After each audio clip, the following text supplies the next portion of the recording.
Hello, it's Ren Presents time. I'm your host Ren, and today we continue with the Belmont Saga, Part 1, Chapter 11, The Lady in Grey. So last week, the meeting with the sisters on wherever it took place is over, and the sisters announced that Lord Stenstrom is their it man, and they have tasks for him, whether he wants to do them or not. And they have even set up an enemy for him to pursue, a Shadow Tech female of Knife class, named Knife, of all things.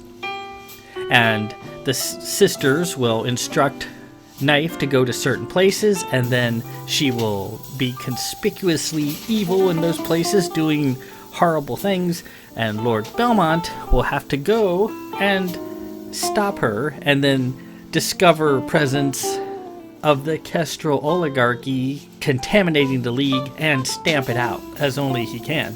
He's like, I'm not going to do this, and they say, yes you are, and we have rewards for you. We can give you this girl here, Private Tara, if you want her. And he says, Tara's my friend. And then they bring up an image of the bridge of the Demophalon John and Lieutenant Gwendolyn prowling the boards, looking very concerned, looking for him, and as they disappeared not too long ago. And they're like, well, what about her? And he says, I don't know her. I think we're becoming friends, but I really don't know Lieutenant Gwendolyn. And I'm like, well, look. And then Knife appears cloaked on the bridge and gives Gwendolyn a little cut on the cheek, the same cut that they saw in the Lantern's vision a few chapters ago. And it's a microline cut, so it's free bleeding and blood's gushing down her face, and she will have that as a scar for the rest of her life. And then he pleads with the sisters, hey, don't. You said I could have a reward. Don't harm Gwendolyn or her crew. And then they're like, fine. And then Knife disappears. And then Aram asks, if he's gonna get a gift, and they said yes. For showing us unexpected virtue and bravery, you will have a gift. And he wants programmability with a sister. His family is untouchable. His family doesn't get programmability with the sisters. And that's not his fault.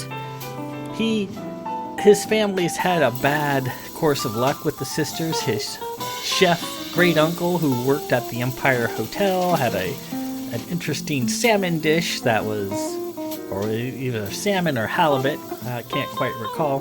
That was fairly well known in the area, and a sister came to try his famous halibut dish, and apparently she got a hold of a bad piece of halibut because it made her sick, and she was on all fours vomiting right there in the restaurant in the Empire Hotel.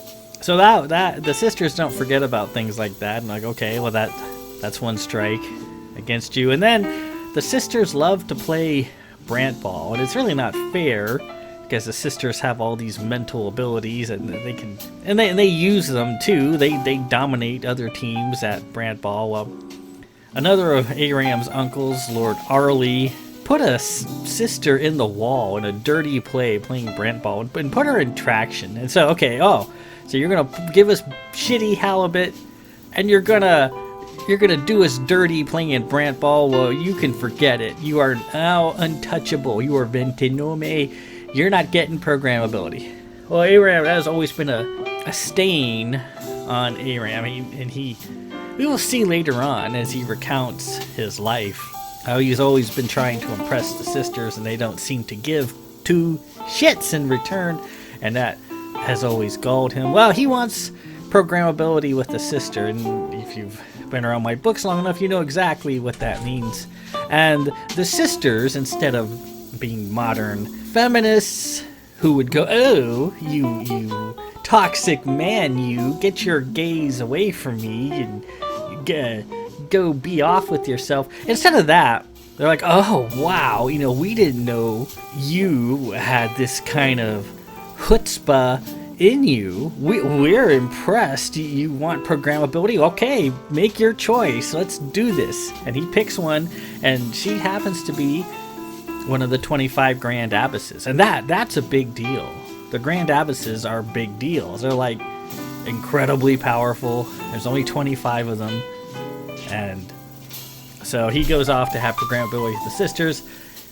Stenstrom and Tara make their way back to the bridge, and they notice all the ghostly doings in the back of the ship are gone. It was the sisters doing that the entire time. And now that the sisters have revealed themselves unto him, there is no longer any need for that Halloween bullshit. So the ship is now just a dark, lonely place. No voices, no ghostly feeling. There might be a ghost here and there, but it's nothing that the sisters are doing. That those supercharged voices that seem to laugh and mock at him, those are gone. Now it's just a dark ship, and they find out that they're basically in the far side of the league in coordinate 0, which is kind of the middle of the league. It's an uninhabited area, and Tara gets them off and running, and then Stenstrom finds a book that the sisters left in his office for him to read, bookmarked to a page where it talks about nargles and how Lady Lily was a nargle, specifically a sand nargle that they created with sand and a few innocuous ingredients, some virgin sand, some jasmine, a hint of rose, and a few other things, and boom, you have a sand nargle. And she was pre-programmed to do all the things that the sisters wanted her to do, to guide Stenstrom, love Stenstrom, and protect Stenstrom. And she did that for quite a while, but her time is come and gone, so she is done for. Or is she? We will see in a moment here, and more bullshit is going to be revealed unto us right here and now. Part 1, Chapter 11, The Lady in Grey. So enough of my lip flapping. Let's get to it. Part 1, Chapter 11, The Lady in the Greys.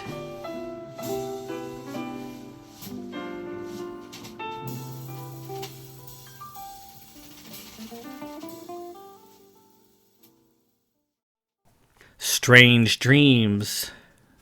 Voices. I've escaped.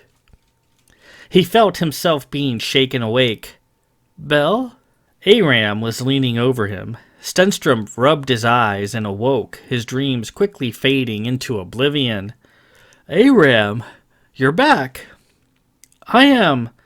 Bell, he said in a rather dreamy way.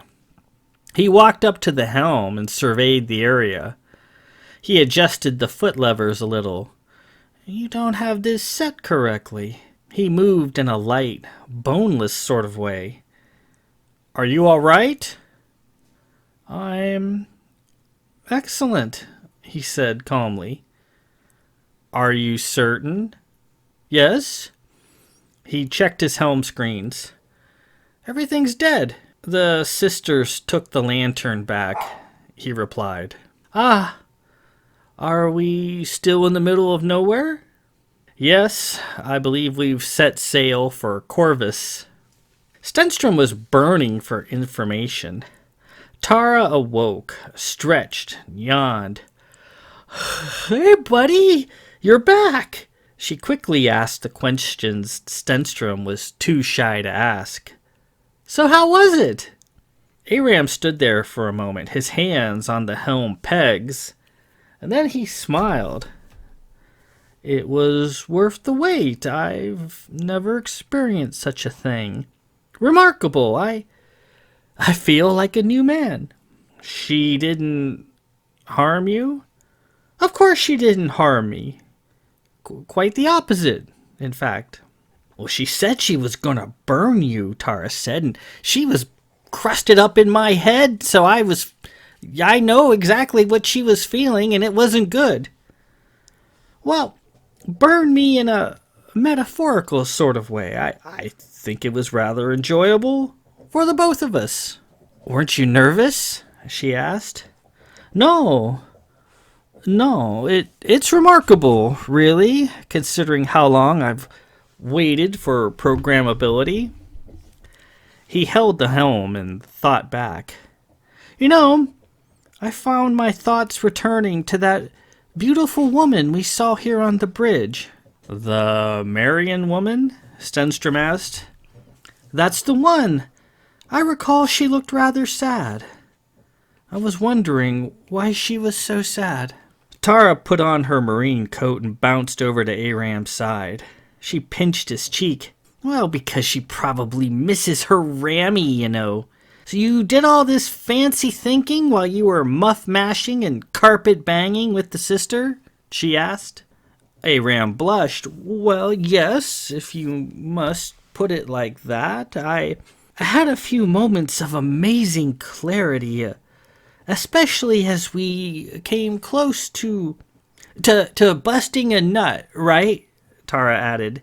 Aram, and to a lesser extent Stenstrom, was shocked. Such frank language. He spun the helm a peg or two and thought a moment. I recall reflecting on quite a number of things as we came together. My thoughts gained an unprecedented speed. I could even hear the sisters' thoughts. It was incredible. He paused a moment. And I believe that Tara is correct now that I think on it, he stated. About what? About us? About how we are linked together? Whether the linkage is due to a Baz curse or not, I don't know, but I realized how tightly we're interwoven, how we have, in fact, influenced each other's lives long prior to what we thought was our first encounter at Fleet a few days ago. It's all so clear. The closed vendetta circle you mentioned, Tara, it really does appear to exist. Well, you see, I told you so, Tara said with a bit of triumph. And I also believe I now know who the common person that links us together is. Stenstrom was curious. Well, that's remarkable. All right. So what did you discover during your introspective journey with the sister? He began.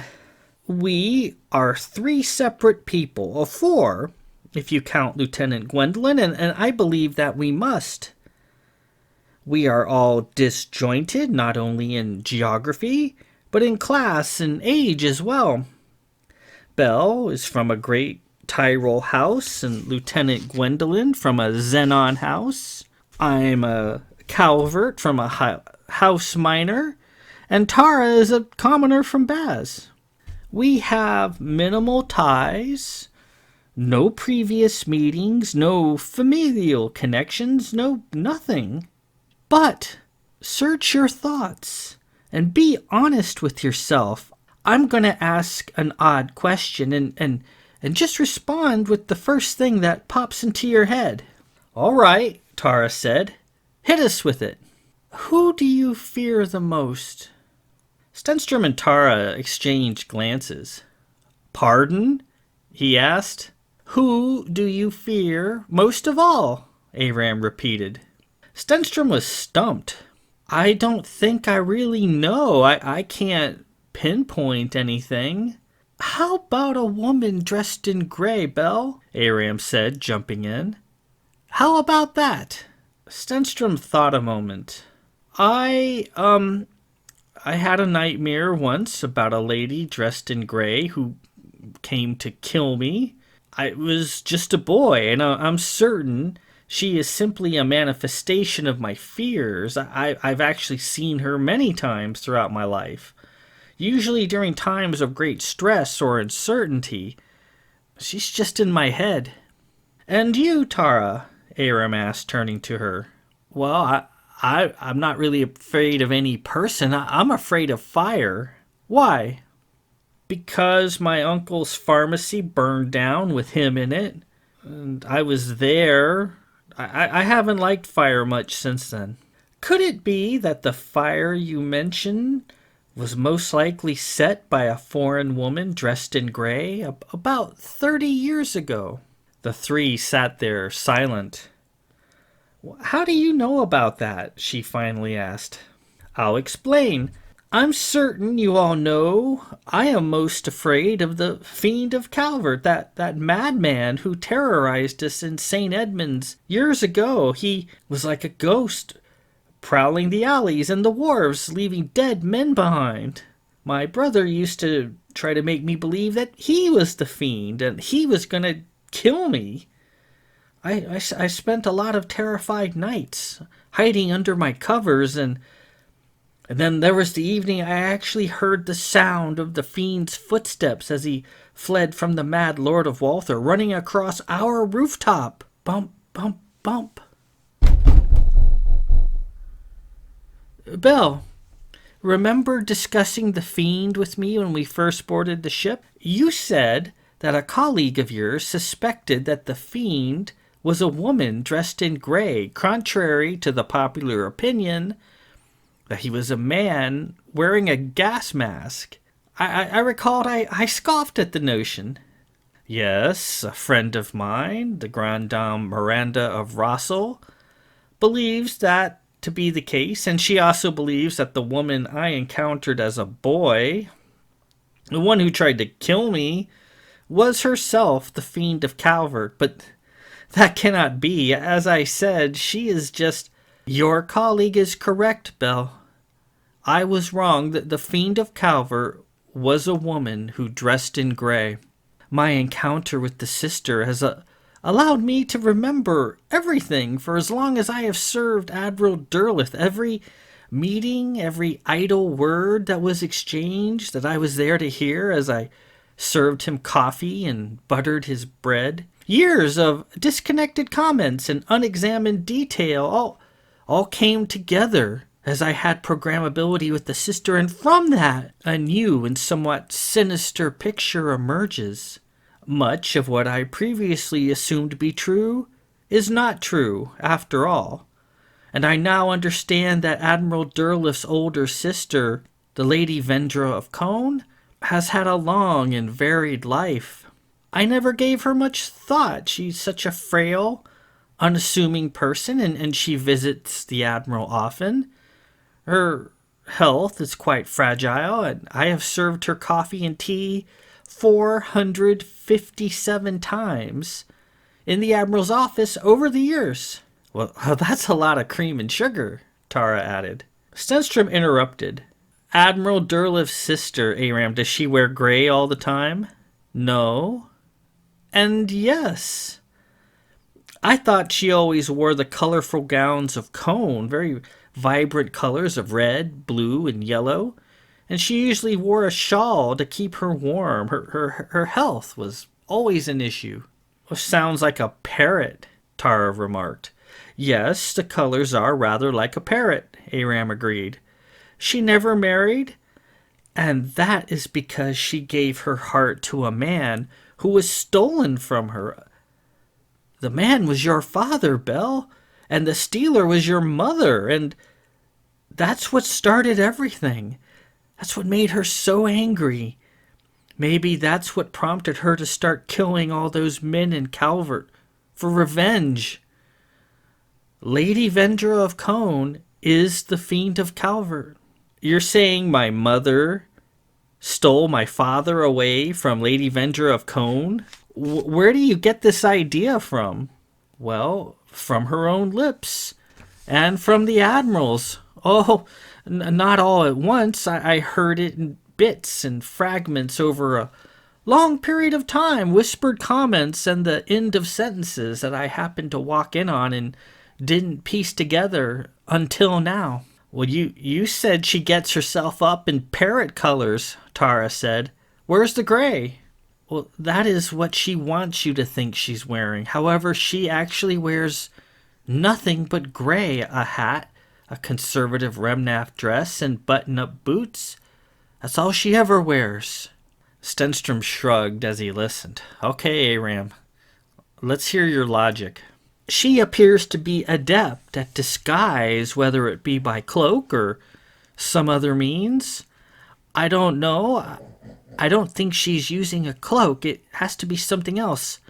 She appears to have some sort of mastery over the senses, and the sense of smell being particularly potent. I recall her leaning over my desk, discussing, of all things, the Fiend of Calvert one day. I remember seeing her reflection in the Admiral's tea service I had to keep so brightly polished, and her reflection was all in gray, though to my eyes she seemed to be wearing a bright cone gown. Stenstrom threw his hands up. All right, Aram. Let's say, for the sake of argument, that Lady Vendra of Cone is a woman who dresses in gray, and you say all of this started because she thinks my mother stole my father away from her? That would have been, well, let's see, almost 100 years ago. I would think she would have gotten over it at some point. Well, the Cones are stubborn people, Belle. The Admiral is in love with the girl he met in passing during his young manhood and never forgot. Once they give their hearts, they do not take them back easily. I do not know the gross details, and of course, all I know of the matter is from her perspective. And she feels your mother willingly stole your father after she had declared her love for him. And she was an influential member of the Ballwigs, and much of her hatred and anger bled into the group, souring them ever after. Who are the Ballwigs? Tara asked. They're a sect of ladies who enjoy breaking people's hearts at balls and parties and all that nonsense, Stenstrom said. My mother always warned me to avoid them. Oh, that's rotten, Tara said. Matters of the heart are prime for a kicking off a real shitty vendetta circle. Ask my aunt. Aram continued. Well, it's apparently so. Lady Vendra never allowed herself to forget the matter. And then she declared Weirgild against your mother. You're saying she's the one who declared Weirgild on my mother? She is. Tara jumped in. So, let me get this straight. According to the Mali, a Weirgild is a formal declaration of revenge. So if you have it in for somebody, you can go to the sisters and declare your desire for revenge. And if granted, anything that person does to the other is perfectly legal. Is that right? It is. Gods! Tara exclaimed. You Canaans make a big deal out of everything, don't you? Aram continued. Moving on, events then become fuzzy for a short time. The next significant thing that happened was that Lady Vendra received a short and apologetic letter from your father, trying to make amends to some extent, and the letter didn't work, and she, in sorrow, tried to kill herself. She survived the incident and was declared insane by the Hospitallers and shipped off to a distant convent to prevent her diminished condition from scandalizing the family. Several years later, she returned from the convent, apparently fully recovered, and that's when she started wearing gray and has worn that color ever since. Though again, she disguises that fact. What convent did she go to? Stenstrom asked. Well, I don't know. It was never spoken of. Again, her madness was a family secret and a hidden shame. Clearly, though, the convent is the key. Whatever happened to her there has influenced everything since.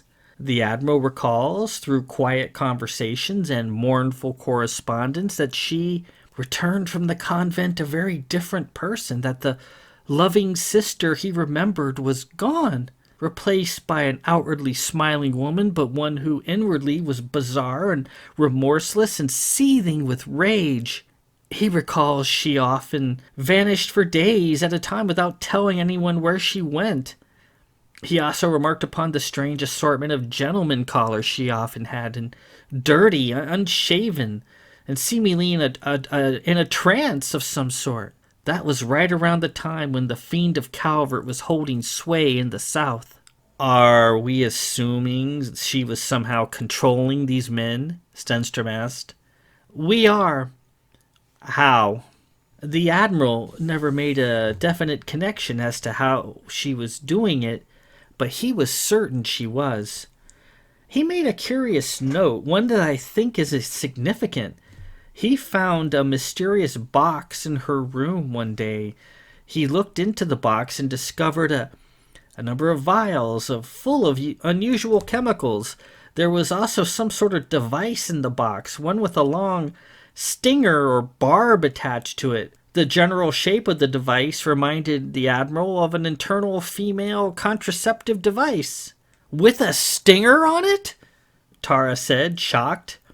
Yes, and with that discovery, he became very afraid of his sister and left home to get some space from her, joining the fleet and eventually becoming an admiral. His sister often visited him in his office at the fleet. I saw her there many times. I always thought they were simply close, brother and sister. However, now I see that she was constantly chiding the admiral, pushing him to do this and that, and her frequent visits weren't something he enjoyed. The admiral believed that his sister somehow had a method of controlling men, of turning them into zombie-like slaves, and he also thought she was trying to control him as well, but was having a measure of mercy on him as he is her kin. And they also had a long disagreement regarding the admiral's niece, Lady Gwendolyn. Gwen, this Vendra of Cone, the fiend of Calvert, is Gwen's aunt? Stenstrom asked, somewhat astonished. Yes, indeed. See how things are coming together? But I've only just started. The Admiral believed Lady Vendra was attempting to corrupt Lady Gwendolyn to make her more like herself into an angry, hateful woman, and he was determined for that not to happen, as he loves his niece very much. He got her into contact sports and managed to channel her aggression in a positive fashion. And then there's also Lady Vendra's involvement with your lady, Lily. Lily? This woman somehow influenced Lily? She did. And how so? The Admiral once sent me on a strange set of errands. These errands sent me all over the countryside, the purpose of which was unknown to me at the time. I'm now convinced these errands were specifically to gather materials necessary to attack Lily, to taint her, to turn her into one of her slaves. You're certain of this? I am. All right, go on. The Admiral had me collect 5 parcels and deliver them to an undisclosed location in the city of D. I remember feeling all day long that I was being followed, that I was seeing glimpses of a figure in gray following me. The figure in gray was indeed Lady Vendra, confirmed by her own words in the Admiral's office. Then that evening, after I completed my task and returned to the Fleet HQ, the figure in gray came upon me and it pulled me into a bathroom. I think she was going to kill me right there and then. In the bathroom was a Marine girl sitting on a veranda drinking from a bottle, and the figure in gray was startled, and I managed to escape. Tara, that Marine girl swilling from a bottle was you. I recall seeing your sideburns and thought at the time that you just had a dirty face. You saved my life. Tara thought back. Oh yeah, right. I remember that. I was having a nip of home brew and a crazy woman in gray smelling a bunny scent came in. I remembered her and I got scared. I thought she was there for me. And I tore out of there fast. You recognized her? Stenstrom asked. Yeah, she was dating my uncle. Tara's eyes grew distant and she went pale. The same uncle who got burned up in the fire. Yes, Aram said. See how this lady in gray touched us all?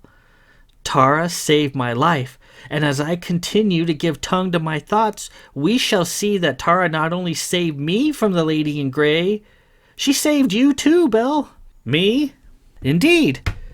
To continue, Lady Vendra suffered a few setbacks about 30 years ago. There was a sensational story that hit the wires about a city of the dead under the old ruins of Woodward and Remnath, a place populated by zombies.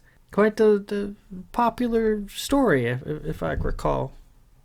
The Mad Lord of Walther, who was being paid by Lord Catherbaum to investigate the fiend, uncovered it, and shortly thereafter defeated the fiend of Calvert. I think the Mad Lord uncovered Lady Vendra's hidden place where she kept her men within easy telepathic reach of her home in Jakarta, and discovered the Calvert connection and engaged her. Beaten and pursued by the Mad Lord across Calvert, she left Cana for a time, heading for Baz of all places to give herself an opportunity to recover and lay low. To a stuffy, upright Canaan woman, Baz no doubt seemed like a woolly, uncivilized place to hide in plain sight. I'm certain that's where the vendetta circle began, when she went to Baz. And that's where you fall in, Tara. Tara swallowed and listened. You mentioned that you're a kid fairly often. However, I'm going to wager that you are much older than both Belle and myself. I'm 43. How old are you, Belle? I'm only 27. And you, Tara? She blushed a little. Okay. All right, I'm 68. So I'm the granny of the group here. What difference does it make? You guys better not tell anybody either. Nobody here is old, Tara. I'm just making the point that you were around when Lady Vendra was hiding out on Baz. And from what I gather, while she laid low on Baz, she attempted to lure your father to her, Belle, and snare him. Well, how so?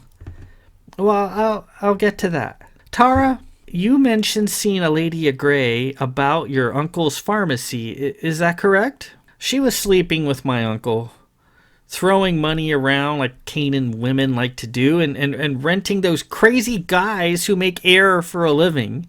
Atmospherics, you mean, right? Stenstrom added. Yeah, whatever. She bought one of those atmosphere guys to keep her cool, like most well-heeled Canaans do when they visit hot, sweaty Baz. I remember she used to sit at a cafe near a shop basking in the cool air. The Ganadas pestered her all the time because they thought she had cash, and then my uncle's shop burned down and she vanished. We didn't see her again after that, and my family figured since I was there the day the shop burned, I must have had done something, so I got sent to a youth camp on the Index, digging for nasty clams in the stinking mud. The fire. Think back. What exactly happened? Aram asked. Tara rolled her eyes back up and thought. What happened?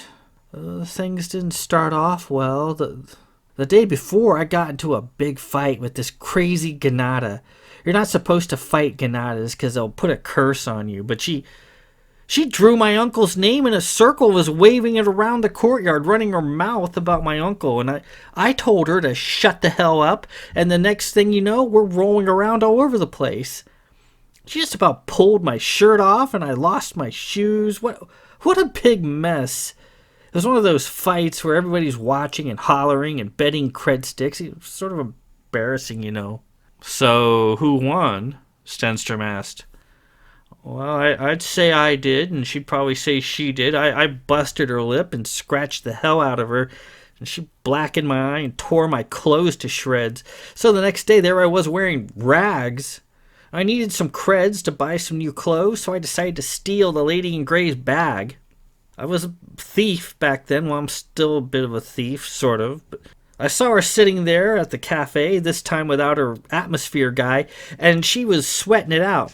I thought she might be an easy picking. Canaan ladies never have a clue what's going on, so I gave it a go. She caught me, though, and she bent my arm back. I thought she might have broken it or something, because it really hurt.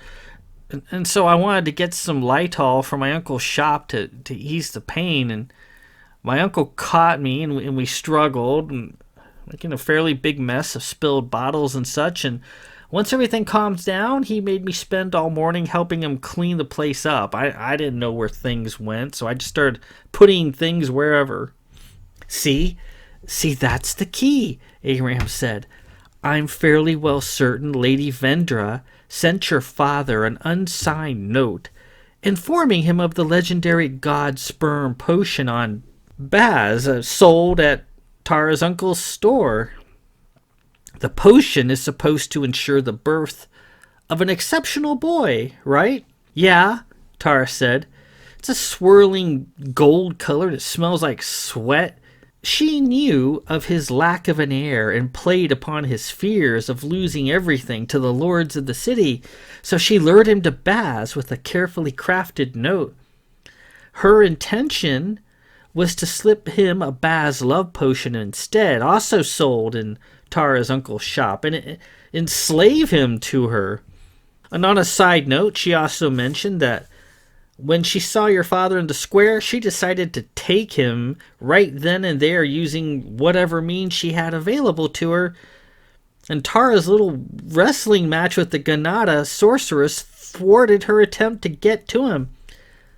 So she waited until the next day to slip him the love potion. Tara, I think your messing around with the bottles that day played a critically important role in what was to come.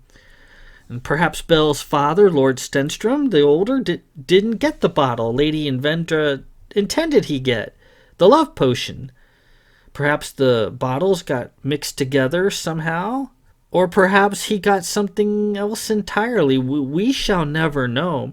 In any event, you, Tara, in fighting the Ganada and creating chaos in the pharmacy, are wholly responsible for Belle's existence as is, and his status as a artificially created it-man, so the sisters say. That is your connection. Well, I did have his stuff all scattered around. You really think I helped bring Belle into existence? I do. She pondered it a little more and then looked a little teary-eyed. Well, I guess I did something right as a kid, after all. She gave Stenstrom a friendly pop on the shoulder. Aram continued. So, that is all. See how things connect with the Lady in Grey at the center? And also, Belle, as a side note, I caught a few glimpses into the sisters' mind as we came together. I saw some things. I'm pretty sure the sisters let Lady Vendra try to kill you as a lad to see if you actually had the It-Man powers. They knew she was exceeding the limitations of her wereguild, and they knew she was coming at you, Belle, as just a little baby, and the sisters, I guess, can be remarkably analytical, and instead of revoking her wereguild, they allowed her to proceed. They watched her men place a rather horrid-looking steel trap into the sandpit behind your manor where you and your sisters played and covered it up. Stenstrom's twitched. Snap. That was just a dream, Stenstrom said, shuddering. That's my old dream. I have it from time to time. It's a dream. It wasn't a dream, Belle. It happened. The sisters were watching, and they saw you spring that trap and survive unharmed. And then they knew for certain. Stenstrom felt the walls closing in on him. Well then, here we are in a place where our deepest nightmares are actually real, and the truths we've clung to are nothing but dreams. Are you referring to Lily? Aram asked. Of course. Of all the women in my life, other than my mother and my sister, she was the most real, the most grounded, and now look! Lily, a fallen piece of enchanted sand. Well, I guess I'm a little creeped out by all of this, but it's actually great news, Tara said. Now we know who we need to hunt down and kill. That's the Lady in Grey, and it's not like she doesn't deserve it. Stenstrom sat there in his chair and pondered the notion. The Lady in Grey, the person he'd feared since childhood and had rationalized away as a mere phantom, was real. She came at him in Fox Park, ready to kill. He remembered the knife she carried. I'm sorry, she had said as she raised it up, and she tried to abduct him at the reunion dinner years later in Rustum. The Mad Lord has recognized him as a fellow It-Man. And then she came at him through the astral plane at the University of Bern.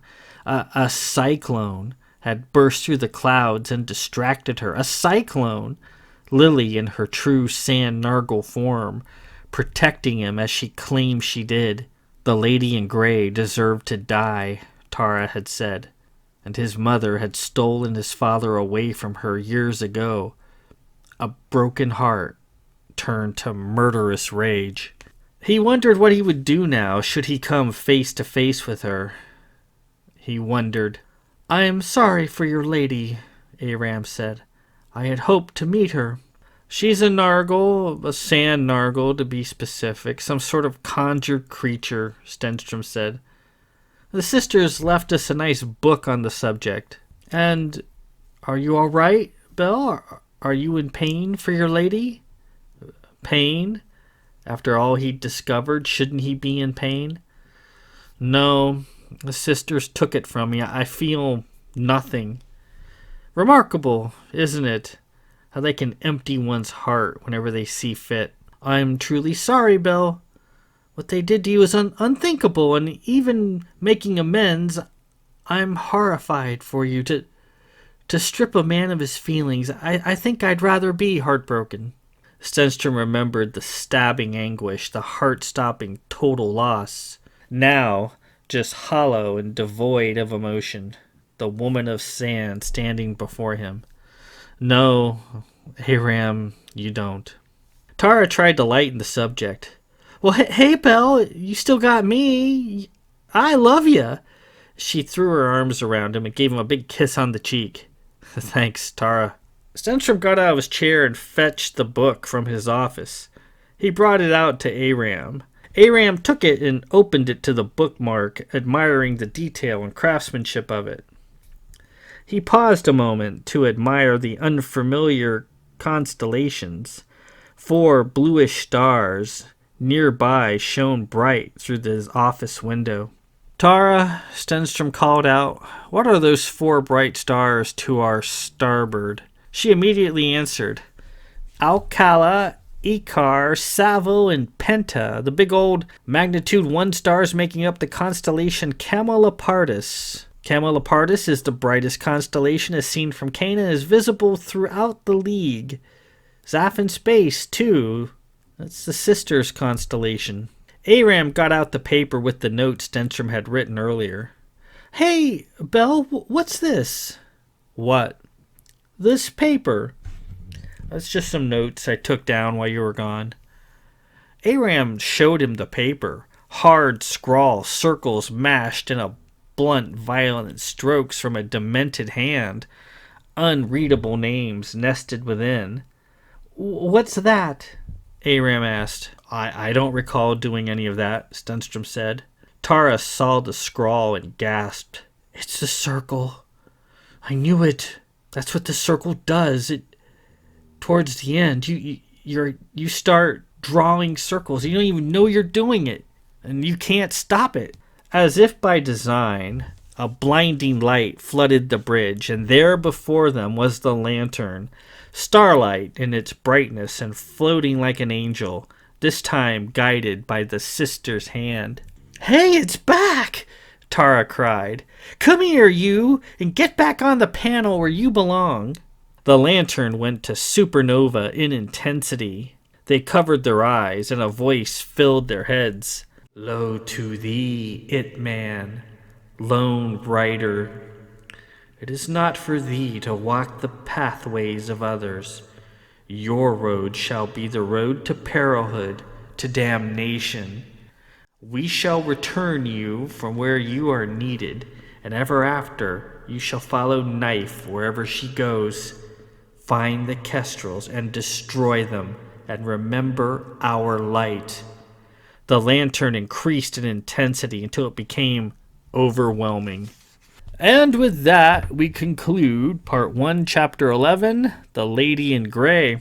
So, Aram returns from his erotic session of programmability with the sisters, and it affected his memory and his thoughts a bit. As while they're programming together there, wherever, his thoughts developed unprecedented speed. He sort of like melded, became one with the sister, and his thoughts became like her thoughts, and the sister's thoughts are massively powerful and fast, and so that's what his mind became. And he started reflecting on his life, and he found he could remember all these things from his time in the admiral's office. Little details, hints of words, ends of sentences, and from that he could logically infer what was going on. He found out that just via her visits that the admiral's sister, Lady Vendra of Cone, is in fact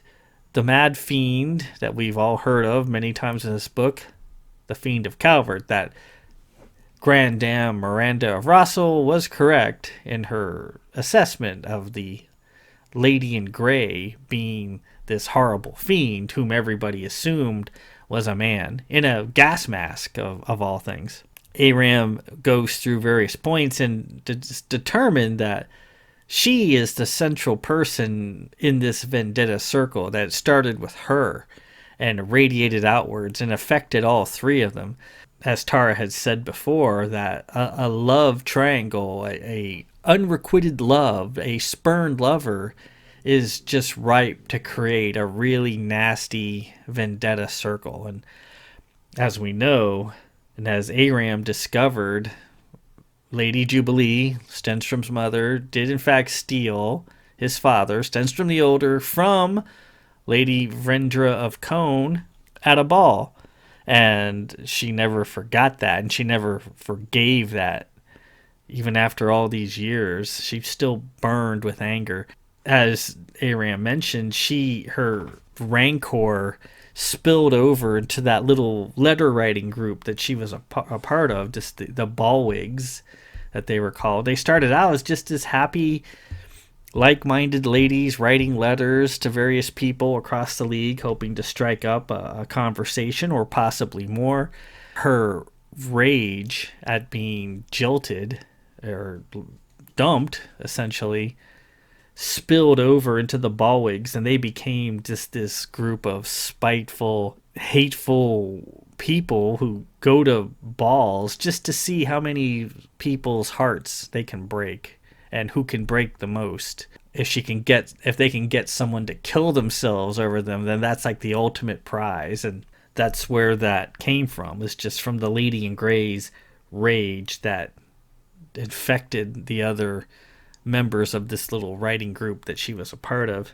And we discover that the mysterious component X that the sisters had identified that was key in creating a manufactured It-Man. There was several elements have to come together: the herbal altered womb, and then chemical X. And as we found out, Tara was at the pharmacy, her uncle's pharmacy, trying to get some painkillers because the Lady in Grey just about broke her arm after she tried to rob her. And her uncle caught her, and they struggled, and she made a mess, and he eventually made her clean it up, and she did, but just kind of slapping bottles here and there. When Lord Stenstrom the Older, Belle's dad, came to pick up the God Sperm potion, instead of getting that, he got something completely random and unknown, and that is what created his status as the It-Man, and that was Tara's doing. So lots of connections built in that chapter, lots of cool stuff. I like that chapter a lot. It should bring a lot of things into focus. And we're going to discover more about Aram's fears of this Fiend of Calvert, and of the Fiend of Calvert himself or herself or whatever it is. Later on in the book, we'll get to that sooner or later.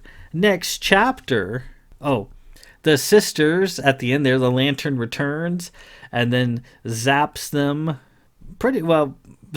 basically into Perilhood. They were supposed to avoid the leeward side of Drury's Belt because Lily's warning said there's danger there, incredible danger. Well, guess where the sisters are putting them?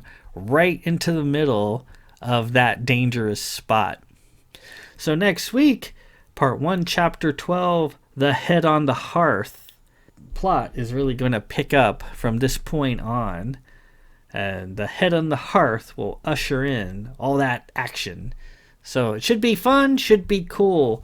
Until then, this is Ren Presents. I am your host, Ren. Peace out.